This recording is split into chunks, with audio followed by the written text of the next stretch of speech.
প্রথমেই বলি আপনারা এখানে কিভাবে আসবেন। আমি শিয়ালদা থেকে যাচ্ছি, তো আপনারা যে কোনো স্টেশন থেকেই আসুন না কেন চলে আসবেন কিন্তু ব্যারাকপুরে। তো আসতে কিন্তু 45 মিনিট মতন সময় লাগে। তো আমরা চলে এসেছি এবং স্টেশন থেকে বাইরে চলে এসেছি এবং সামনে কিন্তু আপনারা অটো দাঁড়িয়ে আছে দেখতে পারবেন।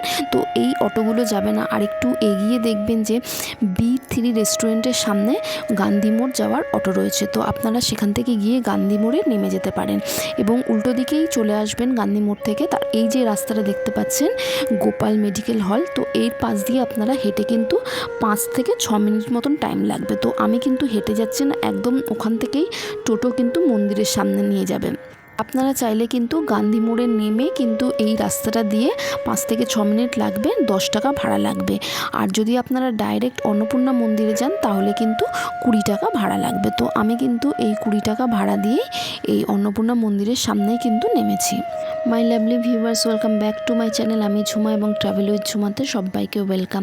তো আজকের আমি চলে এসেছি শিব শক্তি মা অন্নপূর্ণা মন্দিরে। তো এই ভিডিওতে আমি সম্পূর্ণ ডিটেলস বলে দেবো, তো ভিডিওটা তোমরা স্কিপ না করে পুরোটা কন্টিনিউ দেখতে থাকো। ঢোকার মুখেই এই লেখাটা তোমরা দেখতে পাচ্ছ, মন্দির খোলা হয় সকাল 5টা থেকে দুপুর 1:30 এবং বিকেল 4টে থেকে রাত 8টা। কেউ যদি মাকে ভোগ দিতে চাও তার জন্য 200 টাকা। এছাড়া মায়ের জন্য কেউ যদি বেনারসি শাড়ি দিতে চাও তার জন্য কন্ট্যাক্ট নাম্বার আছে। তারপর ফটোগ্রাফি ভিডিওগ্রাফির জন্য কিন্তু বা ডোনেশনের জন্য এখানে কিন্তু বুকিং তোমরা করতে পারো। ভিডিওটা পজ করে দেখে নিতে পারো। চলো মন্দিরের ভেতরে প্রবেশ করা যাক। তো ওই মন্দিরের পাশেই কিন্তু একজন দাদু এখানে কিন্তু পুজোর ডালা নিয়ে বসে। তো আমাদের অনেকটা আসতে দেরি হয়ে গিয়েছিল, তাই জন্য কিন্তু এখান থেকে আমরা ডালা পাইনি। বাইরে মিষ্টির দোকান রয়েছে, সেখান থেকে গিয়ে কিন্তু শুধু মিষ্টি দিয়ে আমরা ঠাকুরকে পুজো দিয়েছি। যদি সকালের দিকে আসো তাহলে কিন্তু এখানে ফুল মিষ্টি সব পেয়ে যাবে। আর সাথে সাথেই এখানে অনেক পায়রা দেখছিলাম বসেছিল, তাই জন্য এদেরকে একটু ওড়াতে খুব ভালো লাগছিল। এটি হচ্ছে রানী রাসমণির কনিষ্ঠ কন্যা জগদম্বা দেবীর মূর্তি। তিনি এই মন্দিরটা কিন্তু নির্মাণ করেছিলেন। অন্নপূর্ণার এই মন্দিরের সঙ্গে দক্ষিণেশ্বরের ভবতারিণী নবরত্ন মন্দিরের কিন্তু খুবই একটা সাদৃশ্য রয়েছে। দুটি মন্দিরই কিন্তু একই স্থাপত্যের পরিকল্পনায় তৈরি। এই অন্নপূর্ণা মন্দিরের উচ্চতা কিন্তু দক্ষিণেশ্বরের মন্দিরের চেয়ে একটু বেশি। এই মন্দিরে ওঠার জন্য কিন্তু দক্ষিণ, পশ্চিম এবং উত্তর দিকে সিঁড়ি আছে, চারিদিকে ঘোরানো, এবং মন্দির অন্তরের মেঝে কিন্তু যথাক্রমে বেলে পাথর এবং শ্বেত পাথর দিয়ে তৈরি। যে মন্দিরটা এর চারপাশটা এইভাবেই পরিক্রমা করতে করতে কিন্তু তোমাদের পুরো জায়গাটাই আমি একটু ভালোভাবে দেখিয়ে দিলাম। এই কমপ্লেক্সটি প্রায় 55 বিঘা জমি জুড়ে রয়েছে। মন্দিরটা কিন্তু তৈরি হতে কিন্তু 5 বছর সময় লেগেছিল। 1875 সালে কিন্তু এই মন্দির প্রতিষ্ঠিত হয়েছিল। এই মন্দিরের উদ্বোধনের দিন স্বয়ং রামকৃষ্ণ পরমহংসদেব কিন্তু উপস্থিত ছিলেন। আর এটি হচ্ছে নাট মন্দির। নাট মন্দিরের ভেতরটা তোমাদের একটুখানি আমি দেখিয়ে দিই। দক্ষিণেশ্বরের মন্দিরের থেকে একটু ছোট এই নাট মন্দিরটা। তোমাদের এখানে দেখুন চণ্ডীপাঠ হচ্ছে, একটু শোনাই।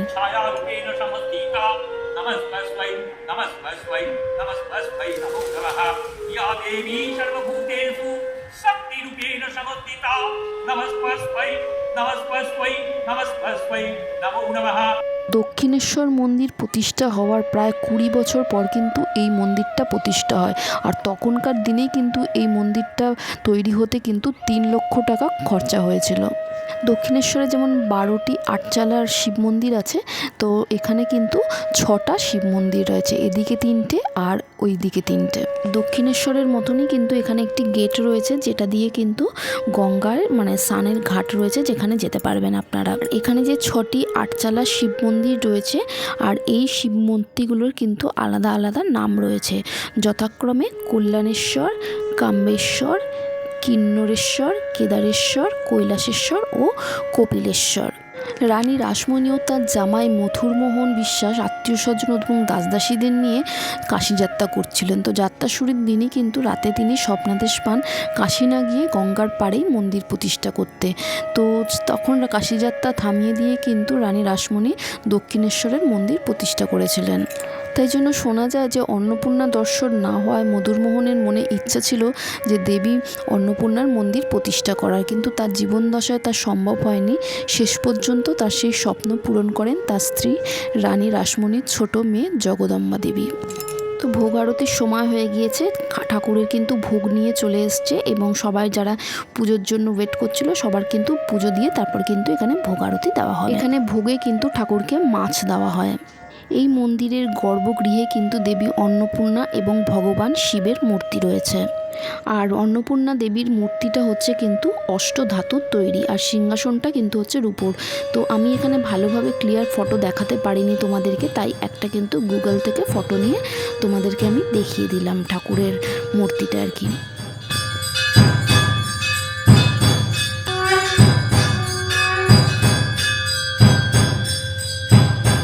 ঠাকুরকে যে ভোগ দিয়েছিল ওটা কিন্তু এবার এনারা কিন্তু নিয়ে যাচ্ছে যেখানে ভোগ সবাইকে বিতরণ করা হবে সেখানে। তো এটা হচ্ছে এই অফিস রুম, আর এখানেই হচ্ছে যে ভোগ খাওয়ানো হয়। এখানে বসে দেখতে পাচ্ছ টেবিল চেয়ার এখানে সমস্ত রয়েছে, তো এইখানটাই কিন্তু সমস্ত ভোগ খাওয়ানো হয়।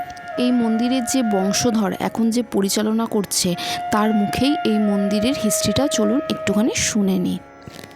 1875 সালে মন্দিরটা হয়েছে, আর এই মন্দিরটা জগদম্বা বিশ্বাসের মন্দির। তার কারণ জগদম্বা বিশ্বাস রানীমাকে বলেছিল যে তোমার যেরকম দক্ষিণেশ্বর মন্দিরের মতো আমাকে একটা মন্দির করে দাও, আর যেরকম ঘাট যেন মন্দিরের সামনে। জগদম্বা বলেছিল যে আমি দেখছি জায়গা সেরকম হলে আমি মন্দির করে দেব, মানে রানীমা বলেছিল। তাই জায়গাটা রানীমা দেখেছে, তখন এইখানেতে রামকৃষ্ণ স্বয়ং ঠাকুর 3 বার এসছে, আর রানী রাসমণিও এসছে। আর তখন মথুরবাবু উনিও ছিলেন, আর মথুরবাবুর ছেলে বড় ছেলে এসছে দারিক বিশ্বাস। হ্যাঁ, দারিক বিশ্বাস, হ্যাঁ উনি বলেছে। হ্যাঁ, রামকৃষ্ণ বলেছিলেন যে এইখানে মন্দির ঠিক হবে। এই মন্দিরটা যখন হওয়ার সময় তখন মন্দিরটা মথুরবাবু দেখে যেতে পারল না, উনি খুব অসুস্থ ছিলেন। আর এই মন্দিরটা উদ্বোধন করলো জগদম্বার বড় ছেলে। হ্যাঁ, জগদম্বার 3 ছেলে, দারিক বিশ্বাস, তৈলক্য বিশ্বাস আর দুর্গা বিশ্বাস। এখন তৈলক্য বিশ্বাস ছিল তান্ত্রিক, আর ওর বড় মাসির সঙ্গে ওর ভালো সম্পর্ক ছিল।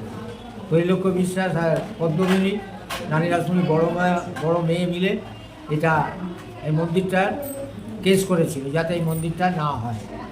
হ্যাঁ, তার সত্ত্বেও বাধা বিঘ্ন এড়িয়ে হাজার অশান্তির ভেতরে দারিক আর জগদম্বা এই মন্দিরটা প্রতিষ্ঠিত করেছে। আর সেই মন্দিরটা প্রতিষ্ঠিত হওয়ার সময় মেজে ছেলে তো অনেক ব্যাগড়া দিয়েছে তান্ত্রিক, আর এই সিংহটা যে আছে সিংহটা করানীয় ব্রিটিশরা অনেক ঝামেলা করে, সেটা দারিক আর জগদম্বা মিলে লড়ে এটা বসিয়েছে। আর আমি হচ্ছি মথুরবাবুর নাতির নাতি। হ্যাঁ, জগদম্বার বড় ছেলে হচ্ছে দারিকের মেজো ছেলে হচ্ছে কালিদাস বিশ্বাস। হ্যাঁ, আমি হচ্ছে 5th জেনারেশন ওই কালিদাস বিশ্বাস। এটা হচ্ছে বিশ্বাস ফ্যামিলি মন্দির এটা। আর এই মন্দির জেনারেশন বাই জেনারেশন আসবে। আর এখানেতে জগদম্বা উইল করেছে 60 বছর না হলে এখানে কেউ ঢুকতে পারবে না। হ্যাঁ, আর এখানে কোনো মেয়েদের সেবায়ত করে না। দক্ষিণেশ্বরে যেরকম ছেলে মেয়ে সকলকে করেছে, এখানেতে জগদম্বা করেছে। ওপেনিং টাইম কতক্ষণ, মানে কখন? মন্দিরটা খোলে ভোর 6টায়, আর এখানেতে সপ্তাহে 7 দিনই ভোগ হয়। 120 টাকা করে টেবিল চেয়ারে পেতে বসে খাওয়ানো হয়। আর 12:30 থেকে 1টার মধ্যে পাবলিকরা ভোগ খায়। তারপরেতে ভোগ খাওয়া হয়ে গেলে মন্দির বন্ধ হয়ে যাবে, আবার বিকেল 4টায় খুলবে, 6:30টায় আরতি, 8টায় বন্ধ হবে। ধরুন কেউ যদি দূর থেকে আসে, অনেক সময় যারা দূর থেকে আসে তারা তো কুপন হয়তো কাটার কোনো ব্যাপার এরকম কিছু রয়েছে? আমি কার্ড দিয়ে দিচ্ছি, এই কার্ডটাতে আমাকে ফোন করলে আমি তার সঙ্গে কথা বলবো।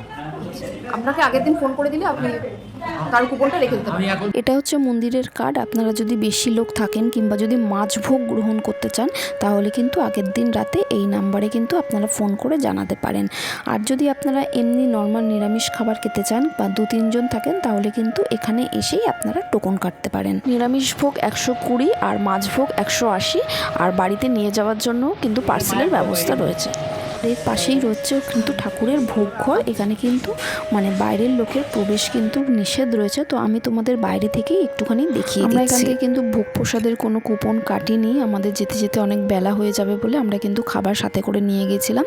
কিন্তু এরা ঠাকুরের যে আসল ভোগ যেটা মাকে দিয়েছিল সেই ভোগ কিন্তু আমাদেরকে আলাদা করে দিয়েছে। তুমি মন থেকে যদি চাও তাহলে ঠিক দেখবে তুমি সেটা পেয়ে যাবে। তো আমরাও কিন্তু ঠাকুরের ভোগ কিন্তু পেয়ে গিয়েছিলাম, আর এটা ছিল কিন্তু আসল ভোগ। তো আমরা এই ভোগ গ্রহণ করার পর কিন্তু সোজা চলে গেলাম যে গঙ্গার ঘাট, স্নানের যে ঘাটটা সেই ঘাটের দিকে। তো এখান থেকে কিন্তু আমরা জল নিয়ে তারপর এখানে বাড়ি গিয়েছিলাম। তো আশা করব আজকের ভিডিওটা তোমাদের ভালো লেগেছে। আর যদি ভিডিওটা ভালো লেগে থাকে তাহলে প্লিজ ভিডিওটা লাইক করে দিও এবং বন্ধুবান্ধব রিলেটিভদের সাথে ফেসবুক, হোয়াটসঅ্যাপ, টুইটারে শেয়ার করে দিও।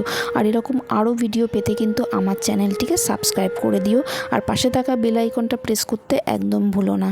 তো আজকের মতন ভিডিওটা এখানেই শেষ করলাম। টাটা।